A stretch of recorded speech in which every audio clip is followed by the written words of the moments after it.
Welcome back to Warangal city updates. Bhadrakali గుడిలో ఉన్న అగ్నిలింగం దగ్గరకు వచ్చారితో మాట్లాడదాం. అయ్యారు చరిత్ర ఏంటిది?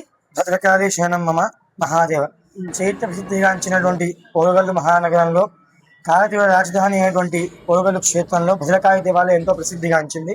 అయితే ఓరుగల్లులో ఉన్నటువంటి పంచభూత లింగాలు ఇది 3వ లింగము. ఇది అగ్నిలింగము అని ఇక ఉపాసన చేసే వారందరూ కూడా నిర్ధారించడం జరిగింది. ఎవరైతే కాశీ వెళ్ళలేదో, నిజానికి ప్రతిరోజు కాశీలింగానికి అభిషేకం ఎవరైతే చేయలేరో వారు ఈ తేజోలింగ క్షేత్రం, ఈ అగ్నిలింగ క్షేత్రానికి విచ్చేసి ఈ అగ్నిలింగం యొక్క పేరు భద్రేశ్వరుడు. ఈ భద్రేశ్వరుడికి ఎవరైతే అభిషేకం చేస్తారో, ఈయన దర్శనం చేస్తారో, ఈయన్ని అర్చించి సేవిస్తారో వారందరికీ కూడా అనుకున్నటువంటి కోరికలు అన్నీ కూడా నెరవేరి చిట్ట చివరి స్థానంలో మోక్షాన్ని పొందుతారు అని చెప్పి ఇక తపస్సు చేసిన ఋషులు మూలు కూడా చెప్పడం జరిగింది. ఇది స్వయం వ్యక్తమైనటువంటి లింగం. దీనికి అగ్నిలింగం అనడానికి సిద్ధాంతం ఏమిటి? అయ్యా, అరుణాచలంలో వెళ్తే అగ్నిలింగం దగ్గర మీకు వేడి ఉంటుంది, అందుకే అగ్నిలింగం నిర్ధారిస్తారు. మరి ఇది అగ్నిలింగం అని చెప్పడానికి ఏమిటి తార్కాణము అంటే, ఇక వెనకట ఈ లింగానికి అభిషేకం చేస్తే సోమసూత్రం దగ్గర జారేటటువంటి నీరు గోరువెచ్చగా జారేదని, ఈ రోజుకి ఈ గర్భాలయంలో అభిషేకం చేస్తే మనకు తెలుస్తుంది. బయట 0 degrees ఉన్న అంత చల్లగా బయట మంచుతో కప్పబడి ఉన్న లోపల వెచ్చగా ఉండి లోపల అభిషేకం చేస్తున్న అర్చకుడికి చెమట పట్టేస్తుంది.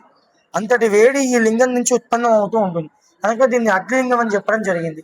కాబట్టి ఎవరైతే ఈ లింగాన్ని బాగా ఉపాసన చేస్తారో, దర్శిస్తారో వారికి అన్ని కోరికలు కూడా నెరవేరుతాయి.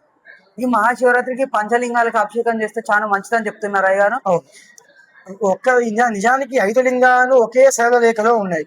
ఎలా అయితే మనకు మధ్యకోటలో శంభులింగేశ్వర ఆలయం, అది హిరణ్యలింగం. మొట్టమొదటి దాన్ని దర్శించి తర్వాత వచ్చే దారిలో మీకు భోగేశ్వర ఆలయం అని ఉంది.